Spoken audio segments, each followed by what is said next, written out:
Welcome to the Sample Chapter Podcast, the show where authors read a sample chapter from one of their books.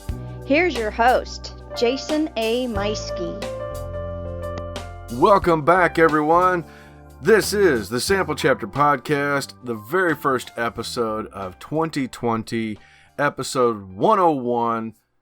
I'm back. And man, I'm so happy to be back.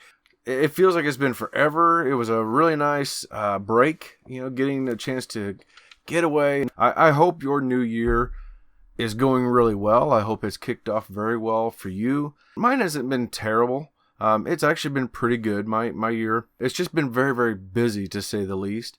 Obviously I haven't done any new episodes.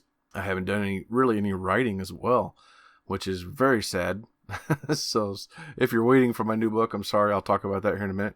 But I hope your year's off to a great start. For me, I had that 100th episode, and in line with that, I had an interview that came out in a local paper talking about my show and that 100th episode. That was really, really awesome. And I think I shared a link for that, but if you haven't seen it, I'll reshare that. That was a lot of fun. I had family visiting through the Christmas break up until New Year's Day. During that time, we also had another accident in the family, another vehicle accident, a rollover, but everybody was fine. Seatbelts worked well, and everything turned out okay. So, that's fine. But, obviously, at the time, that was a real scare, and I had to take some time off from work from that. But in the meanwhile, I was working like every day throughout all of this Christmas break, getting things prepared for a cruise, because right after New Year's, I took off on my first ever cruise, which was incredible. I loved it. And my wife and I cannot wait to do that again. And yes, I made sure to drop off some business cards about the show and my books here and there, wherever we went in Mexico, and we were in Cozumel and Progreso. I dropped off a few cards here and there. So we'll see. We'll see if maybe we pick up some more listeners in other places. But that was an incredible time. Too much there to even talk about right now. Came back and, I had mentioned I needed to get some things done with this computer, and I've been fighting with it for weeks now. Still having computer issues, but I finally got it working. I think what I'm going to end up doing is here coming up in the next few weeks, I'm just going to get a new computer. This one's more than 10 years old now. I've rebuilt it. I've done other things over time, and it's trucking along, but it is also running Windows 7, and I get no more support for that. So yeah, I think that's probably the best course of action. I'm just going to have to get a new computer and get things done. So I'm using it right now, but I've been having to forced to do a lot more podcast work on my laptop lately, which is fine, but I try to keep the laptop strictly to writing. But we'll see how it goes. And lastly, not that this is any big deal for a lot of the listeners, this doesn't affect you, but for me, on top of that, I also lost an uncle. I found out right after I got back from the cruise that he wasn't doing well, and he actually passed away pretty quick after that. So that's been difficult, very difficult, and it's a thing of life, and ironically, I have him included in one of my stories. So, I didn't realize, it was one of those things where I'm just writing the story. It was just coming out. I'm kind of writing blind, and it wasn't until after he passed away that I realized, yeah, in fact, that character is based on him. So that was when I opened it up to do some work. That was kind of a emotional moment for me to have that realization, and he's a very special guy, and I'm gonna miss him anyway. But I don't want to bring things down. Overall, I'm always a positive guy, so overall, yeah, my holidays were great, and I really hope yours was too. I appreciate everybody's patience as I took this little break. I would have liked it to be a little more restful and stress-free, but that's all right. I'm looking forward to getting back into a rhythm with the episodes. I've got a lot of authors. Oh my gosh, I have a lot of authors lined up, and even more waiting. There's been so many authors that I have been talking with off and on for the last over a month now, getting things set up, getting things arranged for them, and yet at the same time, I'm having to call off because of, one thing after another, an uncle or something else happening. So yeah, if you're one of those authors that I've been not in touch the greatest here lately, then, I apologize. We are going to get you on here. We're going to get things going here coming up over the next few weeks. Things are going to get back on track, and looking forward to it. As far as my personal writing, like I said, this year hasn't been the greatest. Ironically, since last year, I kept track of my words, and because of today's guest, Armand Rosamilia, which it's a great interview. I can't wait to share that with you. But, his other show one of his shows that he does, the Mando Method, he inspired me to start tracking my words. And so I was doing that on a daily basis, had set a goal for 150,000 words for last year, and I did it. I wrote 154,000 actually. And what was really cool about this on this spreadsheet that I had was I got to look at the trends. And ironically, last year was the same thing. It was first part of January, I didn't do hardly any writing. About halfway through the month, I started doing some more. And then by the time February and March came around, that's when I was really starting to kick it into another gear. And I finished a novel idea. And that's been, I've been tinkering with it throughout the year. Finally sent it off for edits.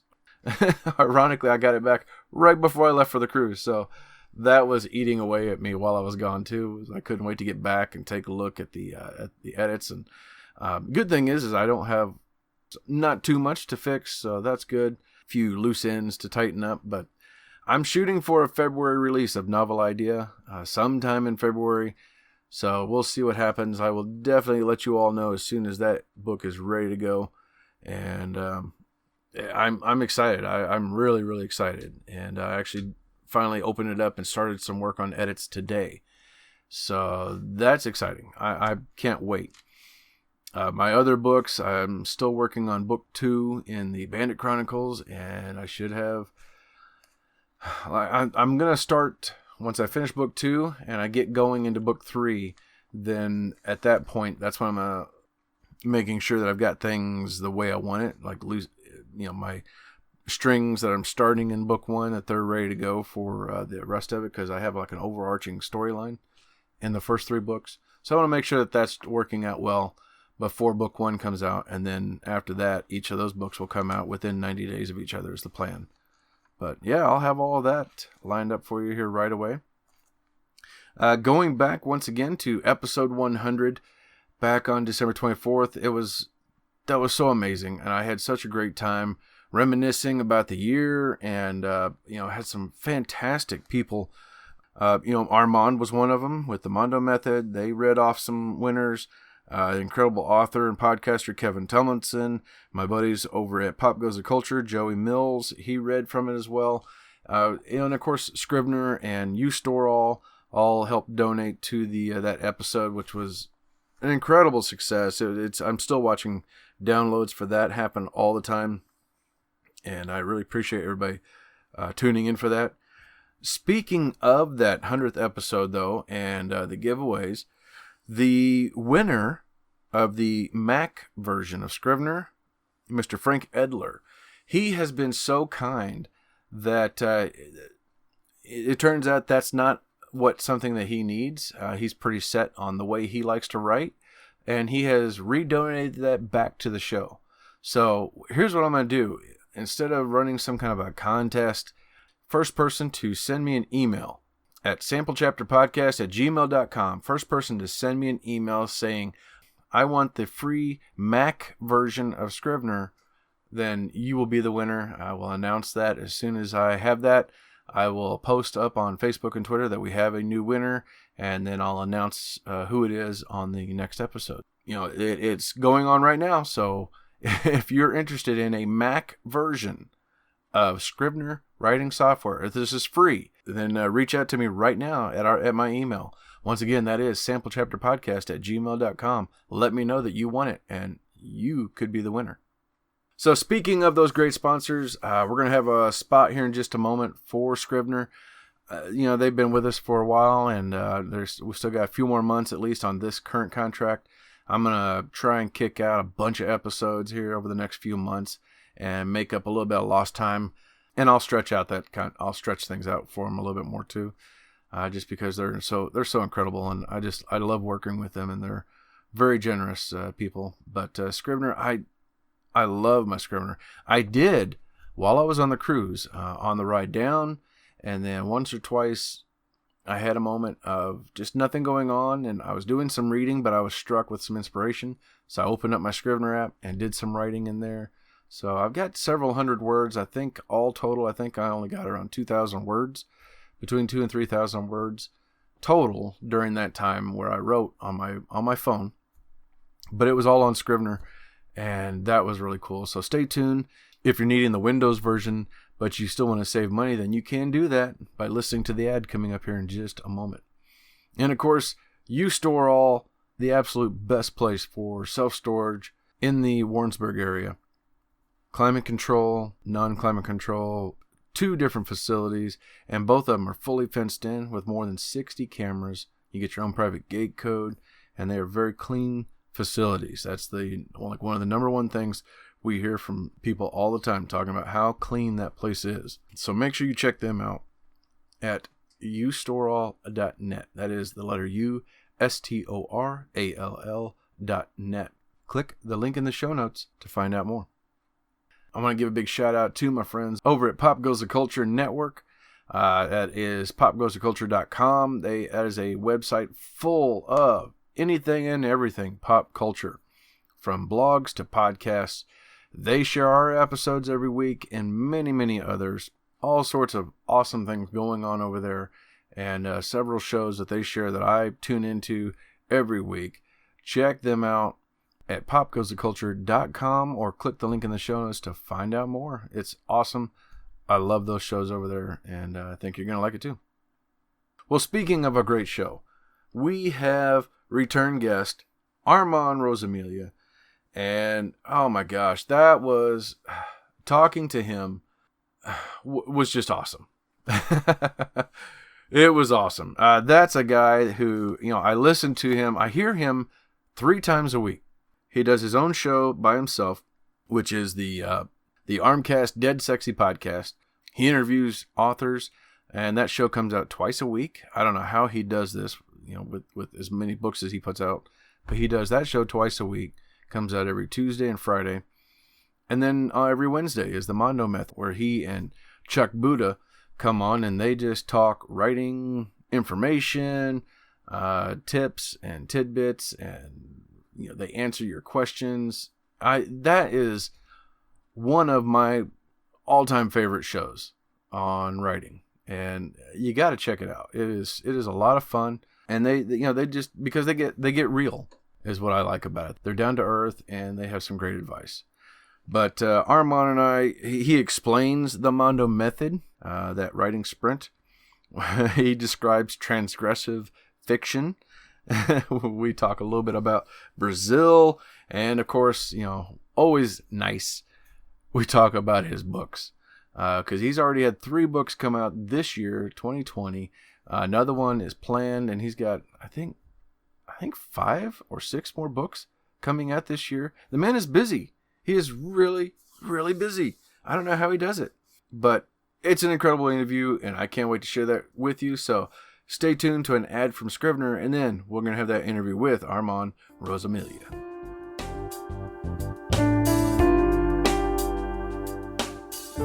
Jason here.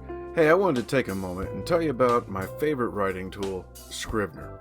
Now, I know you've heard about Scrivener because their writing software has been embraced by hundreds of thousands of other writers like you and I, from the novice to best-selling novelists. The reason we all use it is because of Scrivener's core concept to bring all the writing tools you use together in a single application. And with tools like automatic backup, character maps, project goals, and let's not forget that amazing corkboard, you can see why I use Scrivener every day. As a bonus for Sample Chapter podcast listeners, use code CHAPTER for 20% off your desktop version. Scrivener writing software, built by writers for writers. Hello, my friends. Welcome back to the Sample Chapter podcast, episode 101 with longtime friend and previous guest, Armand Rosamilia. You know Armand. He's been on here, like I say, he's a previous guest. He's been here twice before, once with Chuck Buddha, and I'm happy to call him a friend. If you don't know, he is a New Jersey boy living currently in sunny Florida. Not as warm there this morning, we've been discussing. Where he writes when he's not sleeping. He's happily married to a woman who helps his career and is supportive, which is all he ever wanted in life. With over 150 stories that are currently available, including horror, zombie, contemporary fiction, thrillers, and more, his goal is to write a good story and not worry about genre labels. He also is the host of 2 successful podcasts, the Armcast Dead Sexy Horror Podcast and the Mando Method Podcast with his co-host Chuck Buddha. Armand, welcome back to the show, my friend.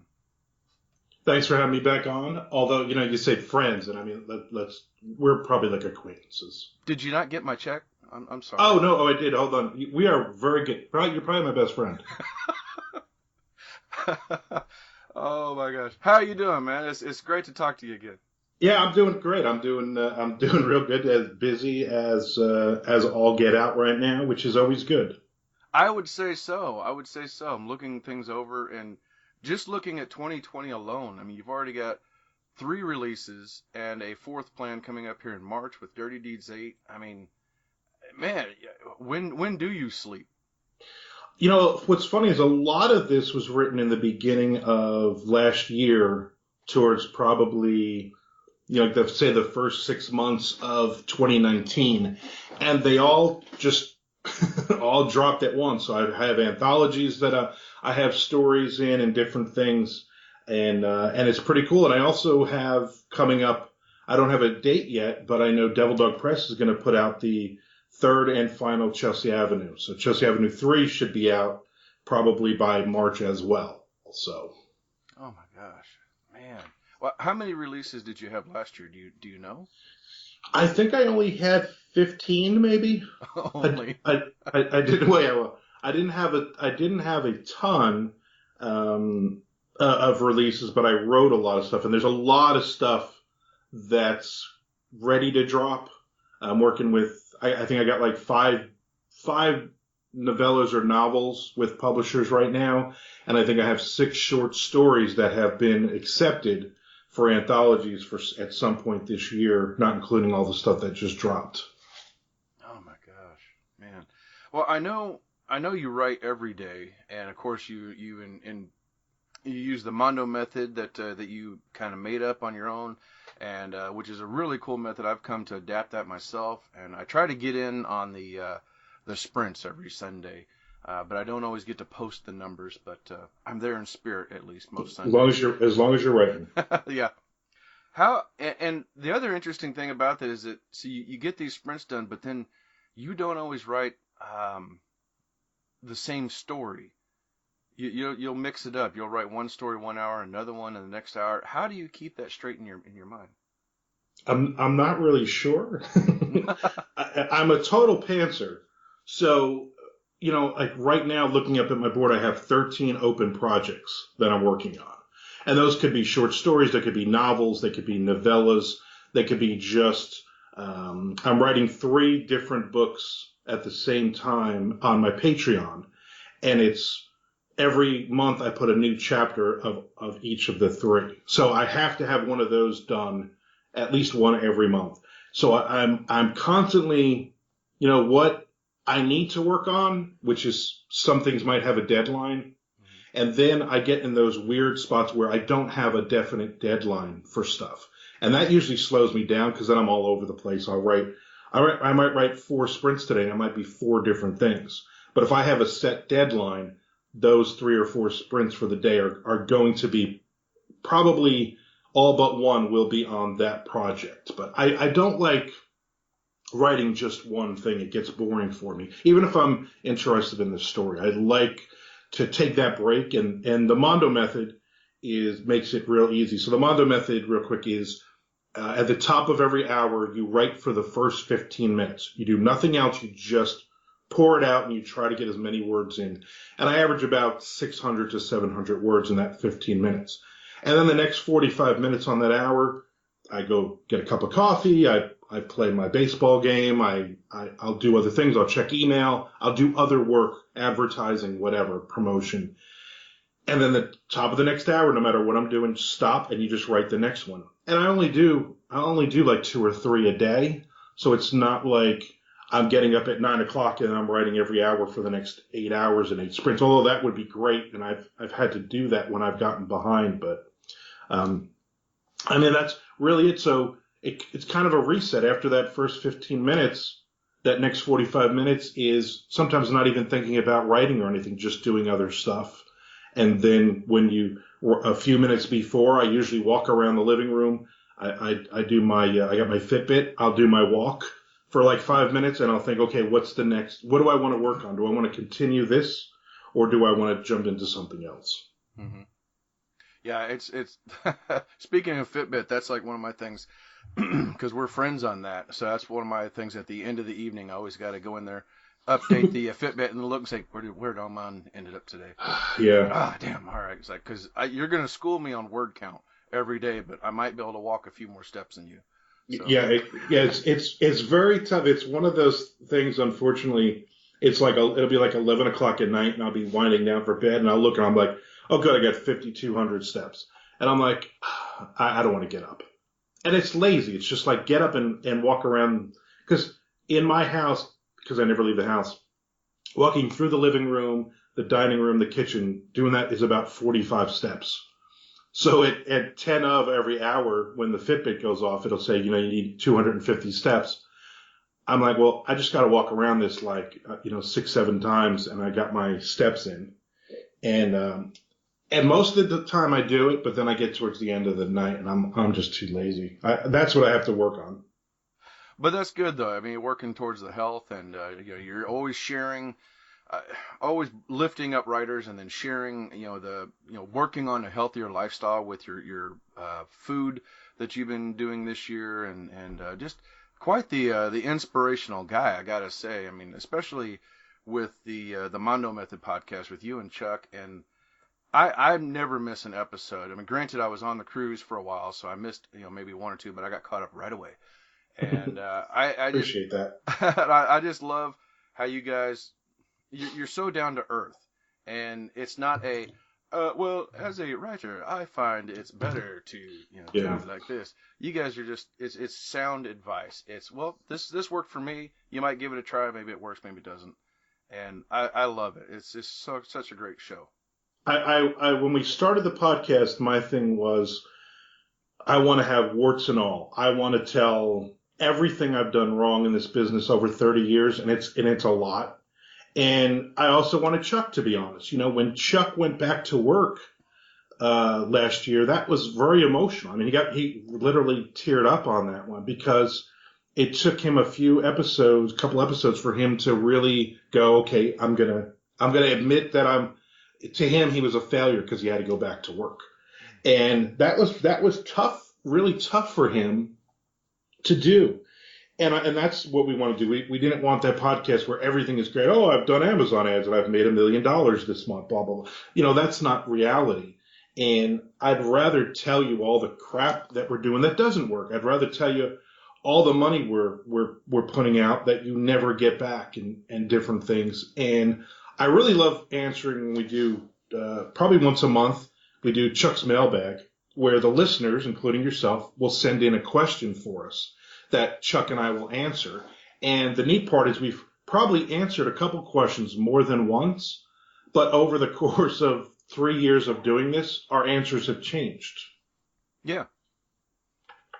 And I think that's the neat part, because when we started this, I'm looking, I've been doing this for 30 years, and Chuck's been doing this for like 3 years, and it was the ego with me that I'm going to school this guy on how this works. And then it had the opposite effect. I went, oh my God, I am so out of date on so much stuff that Chuck is teaching me and the listeners are teaching me. And it's really helped my career over the last couple of years to listen to what people, the comments and stuff. And I get a ton of private messages after an episode, and somebody will share their personal, that they don't want it necessarily on the podcast, but they'll tell me different things or different websites or whatever that they use, which I think is awesome.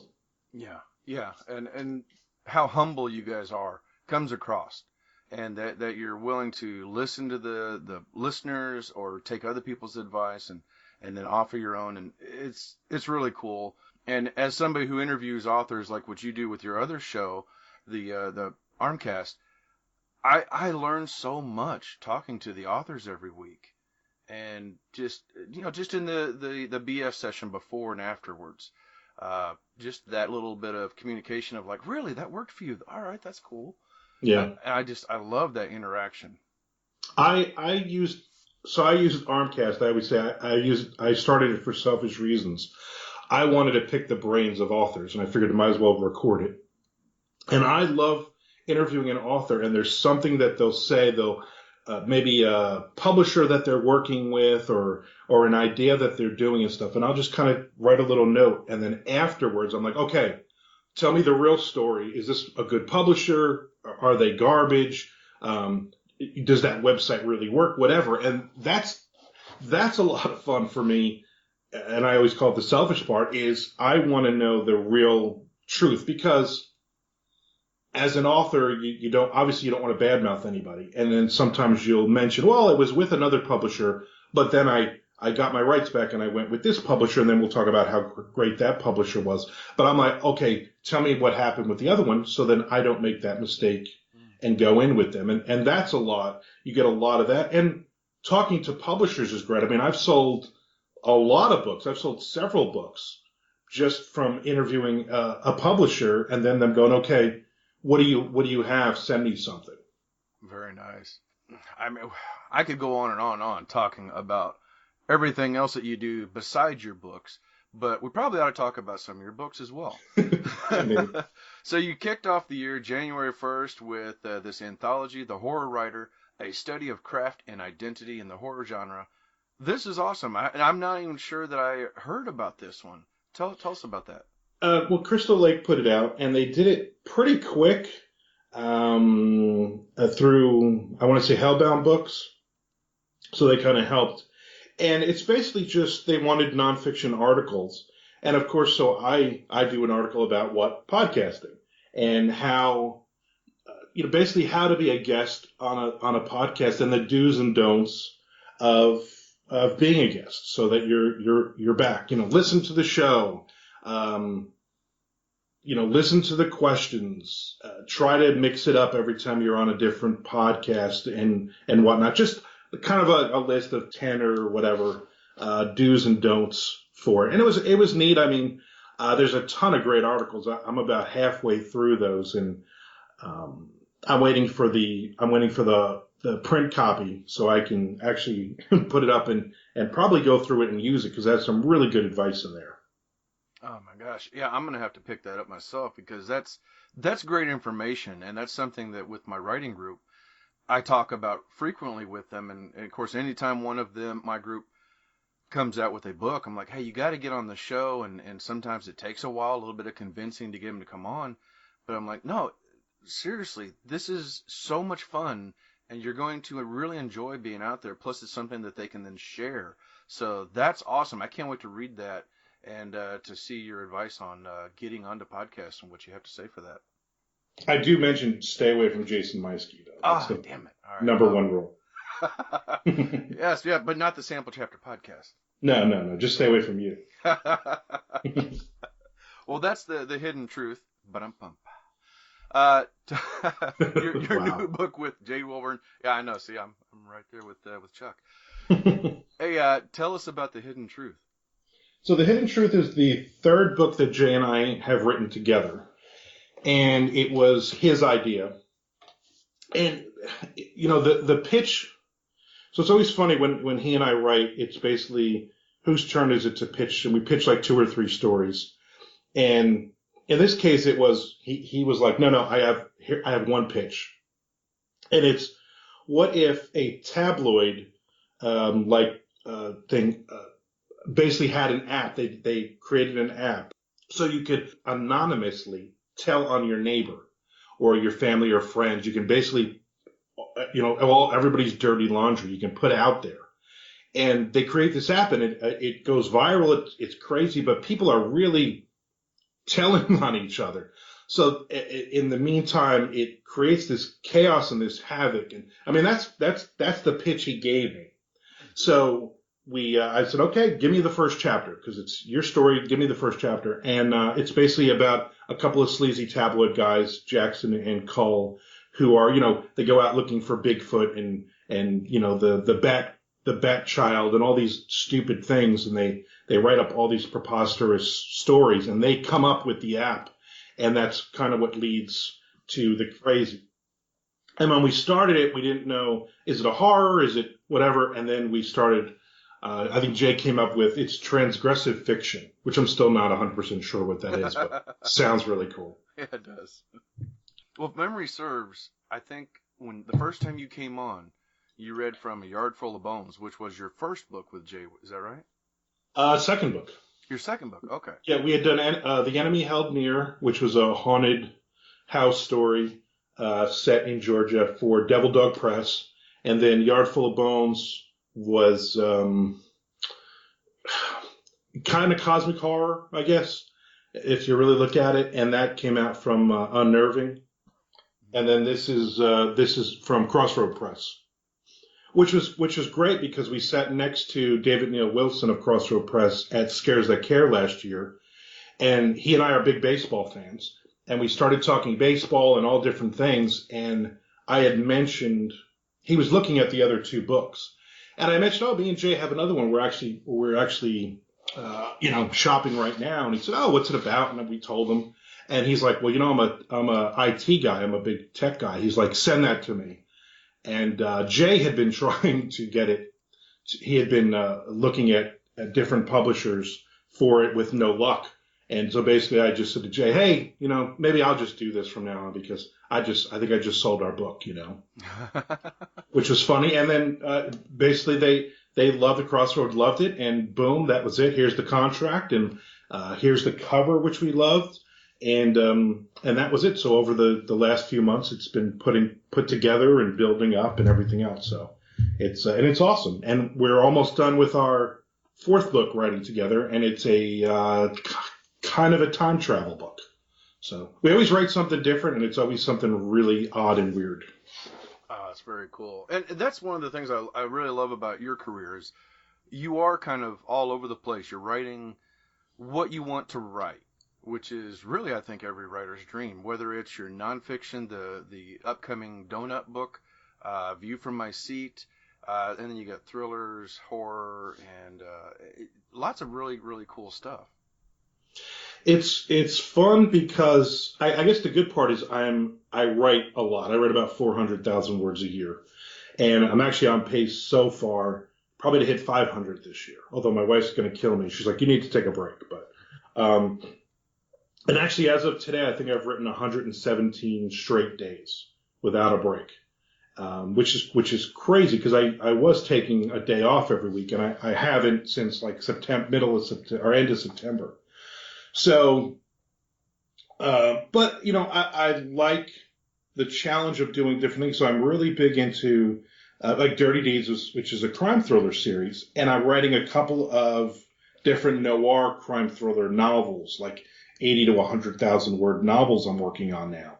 And my goal is to, not that I'm trying to get out of horror, but it's very limited. Honestly, it's very limited, the money and the fan base for horror.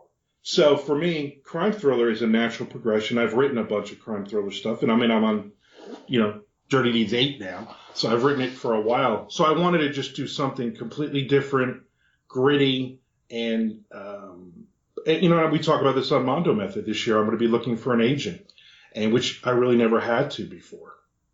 So just, I think it would be boring if I just wrote a bunch of zombie books for the rest of my life. And that was it. And I went up to, Dying Days 47 or something.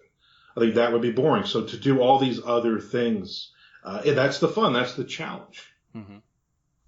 Well, speaking of Dirty Deeds, we're going to leapfrog just from one over the book we're going to hear from today. We're going to leapfrog into Dirty Deeds 8. That's coming in March. And it's pretty cool because you were telling me before the show how that this one's going to be taking place in South America and Brazil, and we both have a lot of fans down there listening to our shows. So I expect everybody down there to pick up this book. What else can you tell us about Dirty Deeds 8?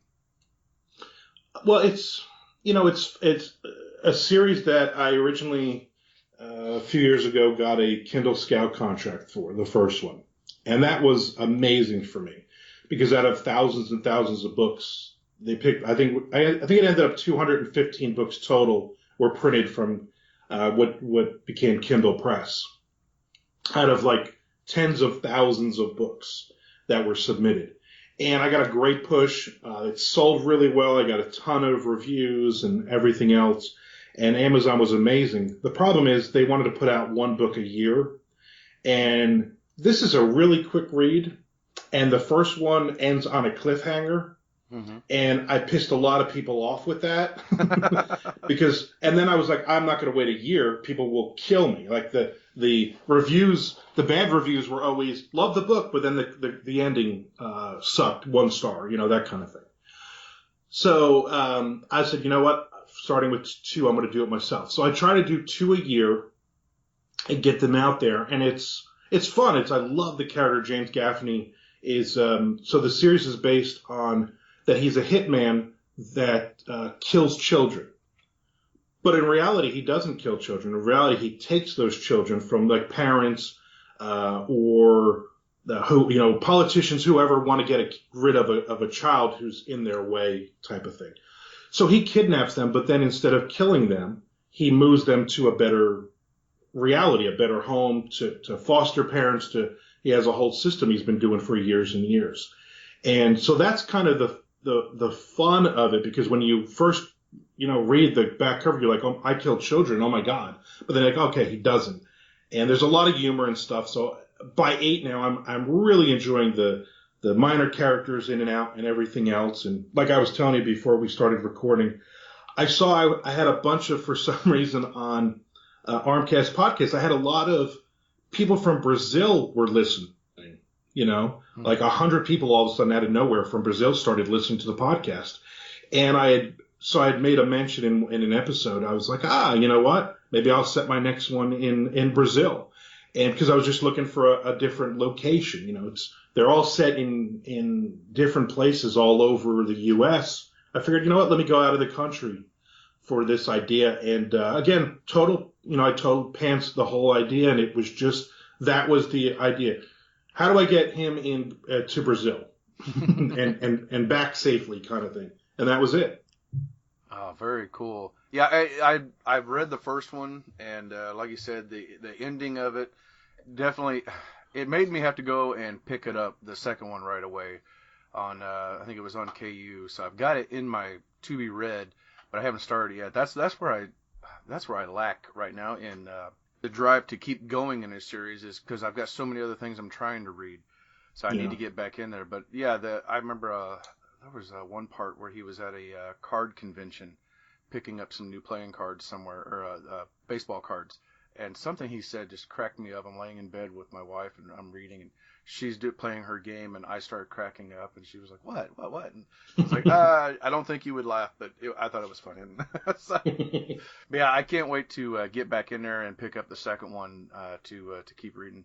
But it was actually my NaNoWriMo novel. Oh, okay. So I wrote it in November. Actually, I finished early. I finished, I think, in 20 days. 50,000 words on that one. And then, because I was away for my 50th birthday, me and Chuck Buda both celebrated. Within 2 days, we turned 50, and the wives surprised us and took us to a cabin up in North Carolina for a week. And so it was great, because then while I was away, the beta readers were reading it, and then the editor took it, and it was finished by first week in January. Everything was edited, formatted, done, up. Don't worry about it. And I'll do the next one. I'll do Dirty Deeds 9 probably closer to the summer. And then probably Dirty Deeds 10 will be my NaNoWriMo again. Oh, my gosh. That's really cool. I'm happy because I did finish my work in progress during Nano this year. And then I jumped right into the next book of this new series I'm doing to see if I could get my 50,000. I didn't make that, but I'm just happy to have finished the one. Yeah. So Nice. Yeah. Nice. Oh my gosh. All right. Well, all right. So we got to get back on the track here. We've got the most recent release. As of this recording, it just came out yesterday. The Beast, a Bigfoot thriller, and for me personally, I have always loved stuff about cryptozoology with Bigfoot and the Loch Ness Monster and all this kind of stuff. So I cannot wait to dive into this. Where did this come from? So it's funny. I saw Severed Press had a call obviously a while ago, and they're really known for monster books. And so they had an open call for novellas. And I was like, you know what? I had this idea for a kaiju, for a giant monster book. And I'm like, you know what? It's a novella. I'm going to write it. And I wrote it really quick. And it was basically a giant monster coming from Russia over like 12 years, like a mile a day, walking across the ocean and basically stomping all over San Francisco. Okay, yeah. And that was it. So that was a Gromny, and that came out from Severed Press. They bought it, they loved it, and they immediately said, pitch me a bunch of books. So I did. I pitched them 8 different ideas, and then they ended up giving me a contract for 5 of those. And one of them, which is The Beast, is set in 1986 in Middletown, New Jersey, at a place called Porcy Park, which that exists. It's a real place, not too far from where I grew up. I grew up in a part of Middletown. So it was kind of Bigfoot, New Jersey. That was pretty much the pitch I gave them. That was it. And they were looking for more Bigfoot stuff because it's a big seller for them. So, and what's funny is right before I had pitched to them, I had bought, we had been up in New Jersey, and I bought a bunch of weird New Jersey magazines, because I've been reading them forever, and obviously I can't get them down here in Florida, and I don't want to pay the shipping. So whenever we go up there, I buy them, and I open it up, and the first thing it says they had a Bigfoot section on one. It said The Beast, and it had basically Porcy Park, because I remember it's a real myth, urban myth, legend from growing up. And I was like, that's it. I remember this. And so then it was time to do the pitches. That was the first one I pitched. And they loved it. And so I was like, all right. So it was again, it's a novella. It went really quick because I kind of knew the story from growing up, from being a kid. And it was one of those, well, what if there really was a Bigfoot, and what if the Bigfoot attacked people? What if they're encroaching on its land, and what would happen? Oh, that's so cool, man. I love that stuff. I don't get to read, I don't know, I don't come across enough good Bigfoot thrillers. I had a guest on the show a year ago, actually, who had a really interesting Bigfoot book that it was all cosmic and different races of Bigfoot, and that was really neat. So I'm looking forward to this one that's, I don't know if you want to say perhaps more grounded in reality or whatever, but this looks really cool. Well, thank you. The cover's awesome. Yeah, it is. The cover's really catchy, especially when you have the print book on a table selling. That's really cool. Oh my gosh, that's awesome. Well, now, what do you got coming soon beyond Dirty Deeds 8? So I'm working on another book for Severed Press that should be out in a few months. I'm almost done. And that's so I guess the pitch is, the easy pitch is The Thing in the South Pole. So it's basically an alien in the South Pole book. And so that'll be coming out. A Month of Duncan, my next nonfiction book. Basically, I sat every day in October in a different Dunkin' Donuts. From Florida all the way up to Massachusetts and back, and because we did a lot of traveling that month, and I drank or ate a different thing, and I interviewed people, and I just talked to customers, or it's observations, whatever. So It's 31 different days. Sometimes I went to more than one Dunkin' Donuts. And so that'll be coming out probably April. Okay. I'm trying to think. Dirty Deeds 9, Dirty Deeds 10 will be out this year. I have a bunch of anthologies I'll be in. I don't know what release dates they are. I know Friday the 13th, February 13th, Arterial Bloom anthology from Crystal Lake Publishing. Mercedes Yardley put that one together. And that has a really weird story for me, something totally different that I wanted to just try, and she loved it. So that'll be out. There's a weird Western short story I'm going to have out in an anthology. I wrote a food story about pork roll that I just got the acceptance a couple of days ago on, so that one will be out. I've been very blessed so far. I think in the last year, I've had 2 rejections, and everything else has found a place. Oh, I'll be in the Blue Oyster Cult anthology that Tommy Clark is putting together, and I'll be in the King Diamond anthology that Death's Head Press is putting together too. So those are going to be a couple of cool music ones. And I was in a Springsteen anthology November, December of last year. So a lot of music stuff for some reason. Wow. Well, and I just thought about it. Plus, I think you're working on another Beers and Fears, which was really awesome. I was really happy when I got that in the mail from you guys. That was really cool. I loved reading that. And yeah, we just talked about it. We actually just set it up. So Tim Meyer, it was me, Tim Meyer, Frank Edler, and Chuck Buda, because we do the Beers and Fears tour every year. And it did really well. It was Tim's idea, and Tim put it together and everything. So this time around, Frank Edler's taking charge, and it's going to be something a little different. But definitely, obviously, we'll have horror and beer in it, which are 2 favorite things. That's awesome. And I think you and Chuck are working on another Keyport Cthulhu, aren't you? Yep, it'll be the third and probably final Keyport Cthulhu.